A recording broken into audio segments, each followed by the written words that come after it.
welcome back. Hope it's not too late. Eid Mubarak. I hope you had an enjoyable, surprising Eid for Malaysians. And today I'll be talking about my recent reads up to now. And let's get into it.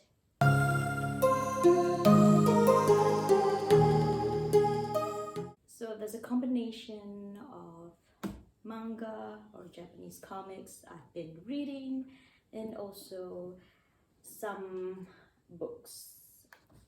Not much as the other next tuber, but this is as much as I can plow through until the month of May, and who knows if I manage to do or continue my reading in this limited of time, because I'm chasing, or I'm in a crunch time because I have this personal thing going on which may take some time off from my reading opportunities. First up, I bought this at Book Access for 18 bucks. This is a manga called Slumbering Beauty, or simply Sleeping Beauty if you thesaurus it, from Yumi Unita, which is the mangaka for the famous anime and also manga of Usagi Drop or Bunny Drop, was it? I don't remember the full English title name. I haven't really read or watched that particular popular series of hers, but I bought this because it was cheap on Book Access, and if I were to collect it, it's only like 2 volumes. So it's just a very simple story about a girl who loves to sleep and somehow met this like a spirit sandman, or the Japanese equivalent of a sandman, who in this case helps people to sleep. Not just people, but even creatures like cats and dogs and babies. So it's a very, as you can see, the style is very simplistic. There's not much like a artistic background, but it's a good short read and entails the adventure of this very, I guess, you can tell this girl is kind of a blur person. She likes to sleep. She doesn't really care whether she has close friends or not, and just living life as it is.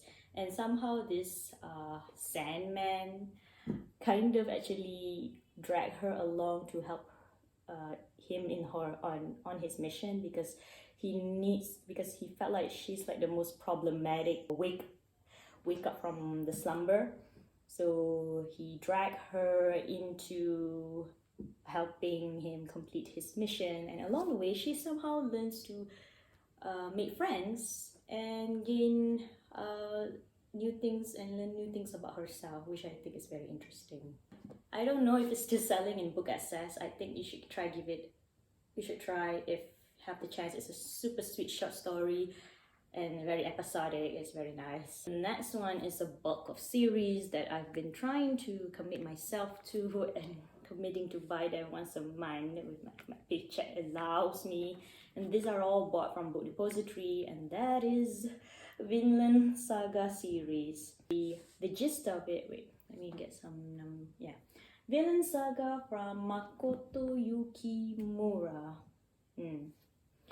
This one is something that actually my mom suggested of me reading, and I just bought for her as well to read. So kind of like we both read this in our spare time, and I know currently it has like about 25 volumes. So I don't know if I can I want to commit to that. I only have 5 at this moment, so I have 20 more to go, and the price of this book is really pricey at Malaysian rate. But then look at the sheer size of this freaking manga. Like it has to have a hardcover. How cool is that? And the art, I don't know if this one has colors. Some of it has colors, so it's very stunning. I don't know if you can see it. Oh my god, okay. And I'm not so sure which one has the most stunning art, but the story is about, it's like a historical fiction, or what is it? It's fantasy, because most of it is rooted in the realisticness of the medieval time, or in this case specifically on the Viking time, where there's tribes of Viking and you learn about some Norse history, Arthurian history, and the journey of this person, Thorfinn. Yes, this boy, well, now I think he has grown up in this chapter. It's a journey about a boy who seeks revenge towards this man named Askeladd, who actually killed his father.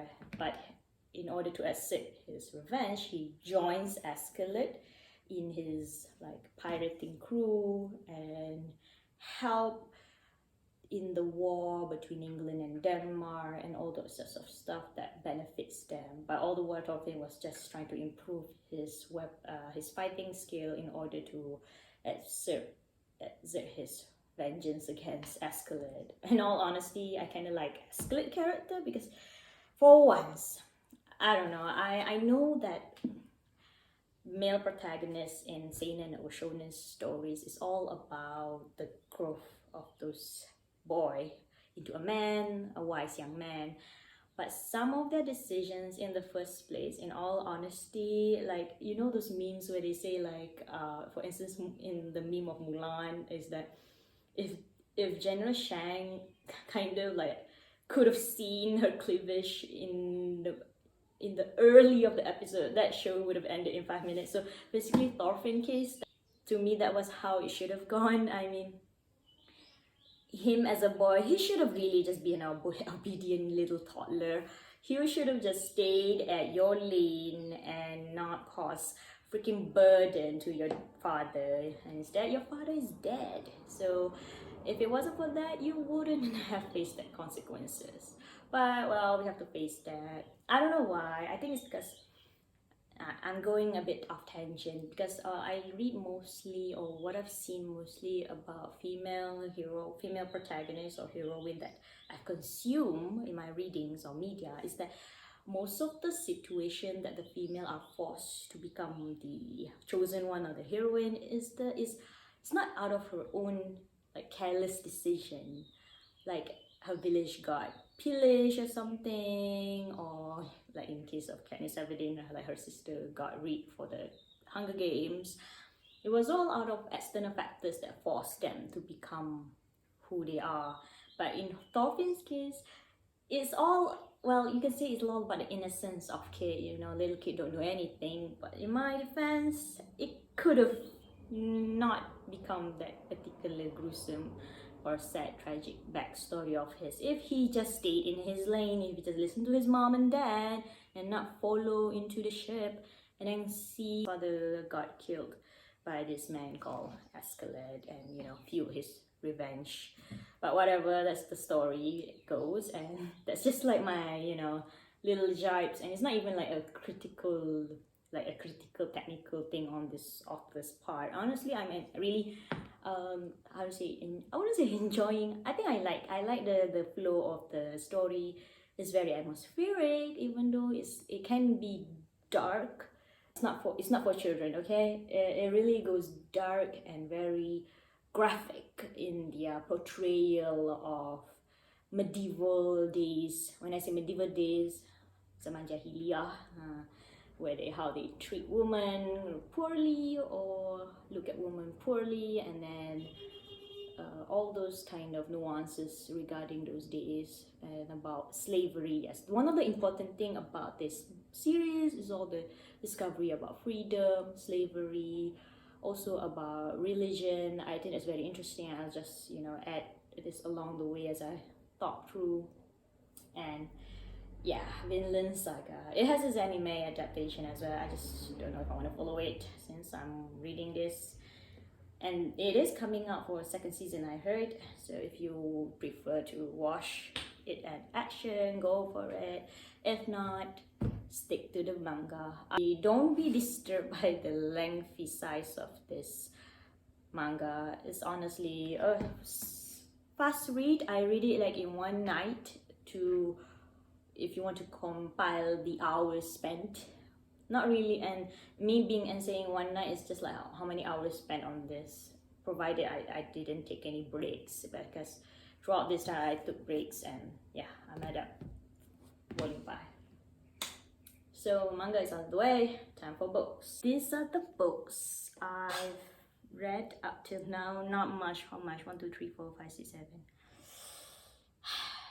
I wish I could have read more, but I've always been a moderate to slow reader kind of person, and this is as much as you can get, because I'm trying to force myself to read more, but it ended up being a chore, so not good, not great. I don't because it feels like a chore. I ended up feeling like some of it are like one of these books feels like a really bad chore for me. I really hate it. I don't even like chores, so but the rest is fine, I guess. I'll let you know some of it. Okay, so first off, the book in, oh god, it's gonna slip, is based on the order of wish so if I'm gonna flip it from this black book to now. Okay, so this is like the oldest I finished, maybe around February, and I did some short review in my previous video up till this one, which I'll later let you know. Okay, I don't want to waste time too much talking about this book. I've talked in my previous video, so if you want to have a look, go ahead. And this is the title of the book is called Girls Made of Snow and Glass by, I forgot her name, Melissa Bashardus. It's about a retelling of Snow White, and it's a sapphic-ish, mild sapphic undertone, so if it's not for you, then it's not really for me. But I read it to see the concept of the retelling and how it is used, and it's very interesting as a standalone. Not much, I wouldn't say it's like a must read, but if you want some kind of inspiration or a quick read about Snow White retelling and the elements of how they use the concept of snow, whiteness, and I say whiteness, I mean not as a race, okay, as in the, well, I guess purity, the concept of that, about two women between this, and the relationship between stepmother and the stepdaughter. I think it's very interesting, and yeah, so it's a quick read for me. The next one is, the next one is To Kill a Mockingbird by Harper Lee. Now this one, once again, is with the Girls Made of Snow and Glass. I bought it at a secondhand bookstore, and I think this is a good buy to understand. And finally, after the whole, I don't know why, you know when there's moments where you're like, oh, you're into this kind of thing, then you start to realize when you go walk around the neighborhood or the malls that they start to sell these things, or you see more of those things. And this thing is becoming popular again. I don't know why. I've seen it in popular bookstores and anywhere, and I guess they start to reprint it. And this is a very interesting story about social commentary in the, where is it, deep south of America, when slavery was abolished and the black community start to assimilate in, well, not really starting, but there was some kind of segregation. The segregation still exists, but slavery has been abolished, and we see from a perspective of a young girl, Scott, or Jean Louise Scott Finch, and tackling or trying to understand the world she lives in, and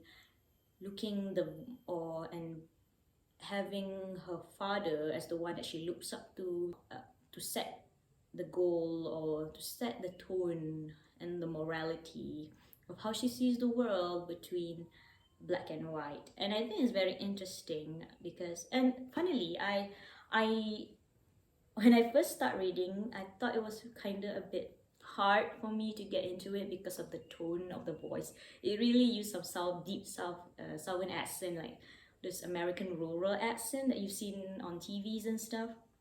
But because it's the perspective of a little girl, and mind you, this girl is really tomboyish. She follows along her older brother and the older brother's male friend, and they really have fun. And I thought it was really, really fun and interesting, and I had a good laugh looking how she's so naughty and troublemaking, and they all got into troubles and all that stuff. But her father was kind of a laid-back, chill person, which was very, very fun and endearing to actually read this, despite all the social commentary, despite the problems what was the community was facing. So that was very interesting.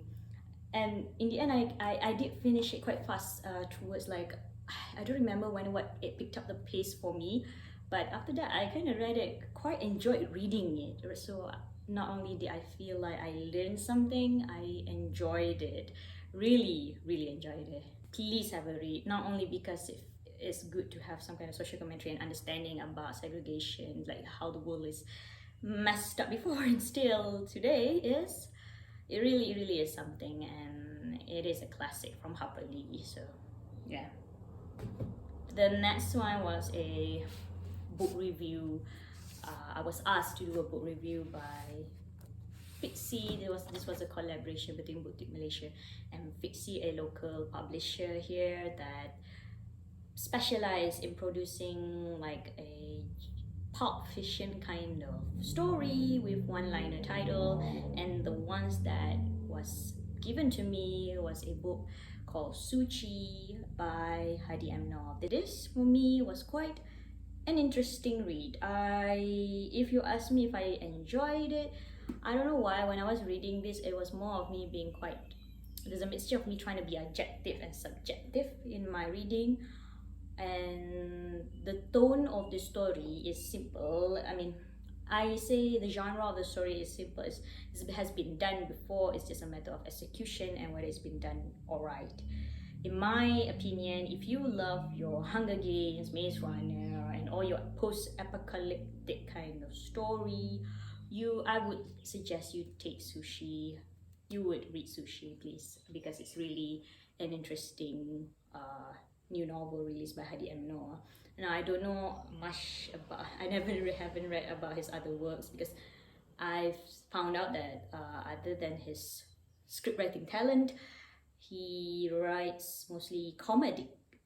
So I might jibe more with comedy if that was the case of his writing. But as a dystopian-ish kind of story, I think this is very interesting. It also, to me, is quite different. It sets apart from other dystopian to me, because while the gist is all about ideologies, the clashes of ideologies and civilization, this clashes is all about belief. And in this case, it's the society having a belief system that clashes with maybe other community that has their own belief system, or maybe other community that can work together well with other belief system. Kind of like, you know, in our world, like we have ideologies and then we have belief system. Yes, not just religion at the sense of spirituality, but the way that religion wovens into our everyday lives. And I think this is very interesting, especially coming because for once you get to see a dystopian in Malaysia setting, so why not? This is how Hadi Amnov envisions or imagines if Malaysia faced a dystopian kind of setting, maybe we would face in this kind of living. Please not, but yes, I do hope I don't have to live in that kind of era if that would happen to Malaysia. But it is very interesting. I do have my own, I have reviewed it, so you can check out as well in my other video. But it is very book that I think deserve to give it a go, whether you like it or not. I'm kind of looking forward for the second series, and I do hope the author can, you know, further expand and maybe develop more of the protagonists. And I do have my slight jabs about the female portrayal, or where the portrayal of violence is used through the lens of woman, which is kind of not, I feel iffy about it, even though yes, a lot of media and other writing has been using that, and I just think it could have been done a bit differently maybe. But that's just my small jabs about it. Other than that, I think it's very interesting. You can see there's a lot of tabbing because I think there's some important points and seamless writing and seamless dialogue writing that I like. So yeah. Next one is The Girl and the Ghost by Hannah Alkaf. Alright, I don't know what drive me or motivate me. I don't remember, was it because I realized there was a meet and greet Hannah Alkaf at KLCC Kinokuniya last time that exacerbate me to actually finally pick it up, because I bought it last year and now I'm finished it. I'm so happy, I'm so glad and grateful that I finished this book. I even have hair signature, yes. This is about the girl and the ghost, basically. It's a story about Suraya. Yep, Suraya, who inherited a palisade from her grandmother. And I like the way that this story tells in such a whimsical, magical-ish kind of perspective. I think we are, as Malaysian, we really love our horror stories and our disturbingly looking ghosts, but Hannah Alkaf managed to weave it into a tame, friendly kind of ghost in the story, just like Casper, the friendly ghost. Yeah, like westernized Halloween version of ghosts and all that, and spirits, whatever.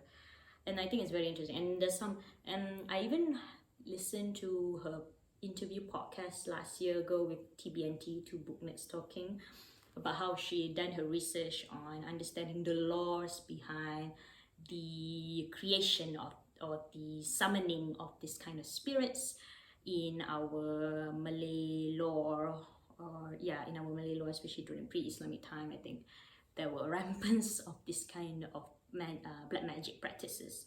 But for this sake, it is a really good coming of age story about a girl who used to be kind of lonely, made friends with a palisade, and eventually made friends with other human, and also reconciling with her distant kind of mom who always keeps things to herself and stuff like that. I really like it. I even somehow, because this is her second book from after The Weight of Our Sky, and I think The Weight of Our Sky last time was more like a thriller. It felt like a thriller-ish fictional document series-ish kind of thing, where apocalyptic, like natural disaster. In this case, it was riot at the time. There was a Malaysian riot at the time. But this really fills me the great, and at the same time very, very poignant, very lovely, because I love the banter between Suraya, Pink the palisade, and one of her friend, I need to remember, Jingwen, was it the name of her friend that she made, that they finally get close together. It was really fun, that one, because it felt like an adventure. They had to achieve something, they had to save one another. I think it was really fun. The banter was kind of cute, especially between the jealous palisade and the friend that Suraya made at her all-girls school. Lovely, lovely book. I do recommend it as a short read, a read for your children. Yes, enjoyed reading it. This one is also Hannah Alkaf. I'm really on a Hannah Alkaf phase after, first of all, the meet and greet session that I had the privilege and opportunity to meet her and get the signature. But this one I haven't got it because my pre-order book haven't arrived at the time. But it's alright. I read it during most of my train rides and loved it. I think this is like a YA kind of thing, so it returned back to The Weight of Our Sky genre, or demographic, not really genre, demographic, which is YA. But this one is very interesting. I do feel like Hannah Alkaf has a range in her writing, because previously it was middle grade and more about magic-ish, fantasy, whimsical-ish kind of story. Then The Weight of Our Sky was more about historical fiction, because it used the Malaysian 1969 race riot kind of issue, but it reads like a movie about those kind of social commentary about race, and people who are just hungry for power and use that as a mean to create chaos and division among communities. And then there's Queen of the Tiles, where this is about a teenager trying to honor her friend who had passed away last year in a Scrabble competition. and she wanted to honor her friend by being the next best Scrabble player. It's really fun. I know everyone sees like the Queen's Gambit kind of story, but more watered down, more wholesome maybe ish, and more fun, more mystery solving kind of thing. For the love of God, why haven't I noticed that sooner? That the culprit of that particular scene is this particular person. Like, we should have seen the sign that it was there all along, but I can notice the way Hannah Akaf used other elements, other characters to distract us from the real problems at hand, which I think was very interesting. I also enjoy the thought process of the main character. Overall, it was a lovely read. I really like it, the way it falls into place about the story. Then we get to the sequel. This is a weird one because previously I talked about To Kill a Mockingbird. I know my younger sister bought this at Big Bad Wolf, BBW, eons ago, like way back before even I bought To Kill a Mockingbird. She managed to get the copy of Set A Watchman by Harper Lee. Now this one actually has some kind of controversy because it was either that this is a draft manuscript for To Kill a Mockingbird, but publicized or marketed as the sequel of Harper Lee's To Kill a Mockingbird. Because getting in, and here's the funny thing, I feel very surprised with both this Harper Lee series, because these are the series that somehow I ended up enjoying it, even though I feel like the tone of the writing feels something that is hard for other people or myself to get into it at first. But after I finished this and enjoyed my time reading it, I start reading this and ended up like reading this in just one sitting, like in just one day I can finish it. Less than one day basically if you accumulate my time. But yeah, it's really that good, because I had a hard time reading this, which I'll get into it later. But Set A Watchman had that controversy where it feels like it reads as a sequel, and if you don't know about the controversy, it does feel like it reads like a sequel, because now we are at the perspective of our previous little girl now becoming my age. Yes, well, not, I mean, yeah, my age, a 26-year-old John Louis Scott Finch, where she returned from New York. So yeah, it's like literally like me going to KL. So she go to New York for her work and all that, and then she returned home, and then yeah, she see how her community changed, and some change, some may still not be accepting as she wanted it to be, because it was still a time where the whole racial segregation and all that things is still, you know, a sore spot for everyone. Well, to today, I guess. But in this case, it's about her trying to, you know, reconcile back the differences and all that things that happen. I guess I wanted to treat it like a draft as well, because they kind of, you know, make some of my favorite character non-existent, and I wanted more of those particular characters at times. So yeah, it does feels a bit sad, but I guess that's real life, you know, because it does have that realism in this kind of story. And once again, I somehow enjoy, because the main character still do like flashbacks about her childhood days, and I think that was kind of funny, especially the days where she recall about her being very a troublemaking kid, and making troubles all along the way with her brother and her brother's friend. That was really fun. It was really fun to read. It's up to the point that I finished it in one sitting. It was really that good, and I do enjoy it.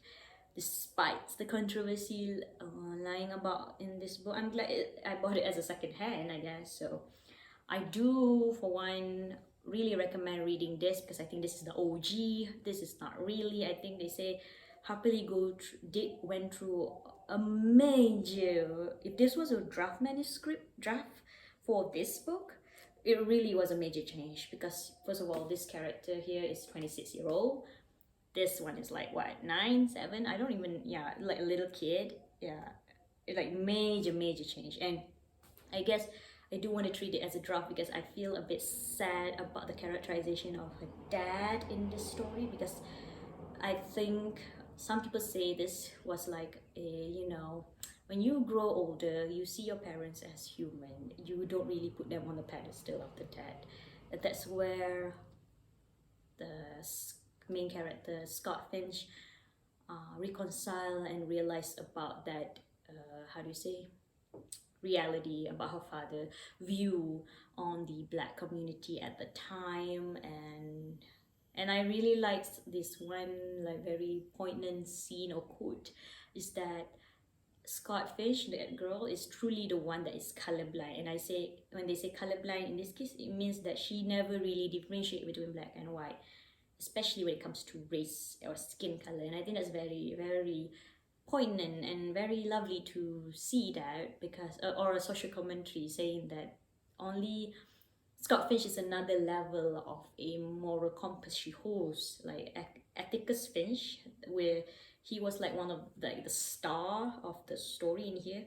He is now becoming like a secondary kind of moral compass holder, where he has his own moral values and stance about the community that they are reshaping and adapting towards. So, and Scott Finch is the voice of that idealism that she actually wants to strive for, but feel a bit disheartened, I guess, when her father didn't agree with her views. And yeah, something like that. It's a very interesting read as well. If you have the chance to read both, good on you. Otherwise, I do recommend you read first of the OGs. It's a classic. The last one, which I'm very mixed feeling to talk about, is this. The Kane Chronicles first series by Rick Riordan, called The Red Pyramid. Now this one, I heard good things about it, and I really want to get into it. I really do, because I bought the Kane Chronicles series, and also the there's one of it is at the back here. Yep, some of it are still wrapped. I haven't finished reading them. It's because I watched this one YouTuber called Joel from Fictional Fates, and he really said like he enjoyed it. And I do believe that Rick Riordan do have the capability to write middle grade stories and make it enjoyable, but I don't know why this one feels like a chore reading it. It really does feel like a chore, even though it was supposed to be fun, because it reads like from two siblings' perspective, a brother and a sister who is kind of in a long distant relationship because of their father moving about as an Egyptologist. So I thought I could have enjoyed it, especially when it's from a middle grade kind of perspective. You know, you have like very interesting kind of writing, kind of voice of the character, because we really into the first point of view of the character. But I feel like I was reading it as a chore, and I'm trying to force myself to finish reading them, because I'm not gonna bring this to a particular place. Yes, let's just say I'm gonna move, and I'm trying to finish as much book as I can, but all this sense of trying to finish as much book as I can feels like a chore. So I guess this one ultimately feels like a chore, unfortunately. And I'm sure it's fun. It's a fun story. It's action packed. Like the moment you got into the first chapter, it's action packed, and it really is. I guess it feels like a chore, and it feels tiring because, and I don't know if it's my age, but yes, I sound like an old person, but hear me out, okay? I'm a tired old worker, but if you love action, this is really good for you, I guess. And the banter is very interesting as well. But I just feel like it's a chore and tiring following up the actions, I think. Although I do feel it's very interesting in some chapters. No, some scenes. I think I learned some things, but especially about Egyptian mythologies. And fun fact, okay, here's the fun fact part. This thing, relax, this is not Illuminati, eh? Okay, this, I don't know if you can see it. This is like, they call it the Eye of Horus. Now, this person say that it means protection. And here's the thing, modern pharmacist symbol are, okay, I don't know if I can zoom it to you to see it. Oh god, can you see it? Modern pharmacists, or maybe I'll put it in the another picture. If you notice, if you go walk through Guardian or Caring Pharmacy or whatever, there's a symbol of R plus that shows that this is a pharmacy store or a drug store. Now, it is actually meant as a simplified version of the Eye of Horus, which I think is very interesting because they say medicine is a form of protection, supposed to protect you from, you know, evil, as in, you know, sickness. And that's very interesting. That's one of the facts that I kind of enjoy reading it. I think it's fun. I think it should be fun. It's supposed to be fun, but I don't know why I just had trouble trying to digest the funness and the action-packedness of the story. I wish I could have liked it more, enjoyed it more. Maybe if I wasn't trying to force myself to read as much books or finish my TBR at the back, maybe I wouldn't have felt like it's such a chore to finish this. Because the rest I kind of surprisingly enjoyed. But this is meh. I wish I could have enjoyed it more, but unfortunately I didn't. Like, I really forced myself to finish this, even though there were some profound words or profound lesson that Rick Riordan weave into his story. So, oh well. That's pretty much what I've read up till now. Not something to be proud of, I guess. But yeah, just to show that, well, we all can't be winners. So these are the recent reads I have. So let me know what are your recent reads, or if you're all as well following some of the series that I've been reading. I will also post another one where I show, because I'm not gonna tell much yet, but there are some projects lining up. Well, and I know haven't been posting for a while because I was trying to finish some of these readings and also real life issues. But I am going to post another video where I will bring you along and let's pack books together. Don't expect me to bring a separate luggage for books. I don't have the money and the budget, unfortunately. Sucks to not be rich, to go pack like a suitcase for just books. I have to squeeze in with my clothes, okay? And I need to do it now because I'm running out of time. Yeah, I'm running out of time. I need to pack the book first, then pack the clothes in, then ready to take off. And where to take off, you'll see soon. You'll find out soon. It's for me to know and for you to find out. That's all from me, Ratu, your hot mess reader. Bye.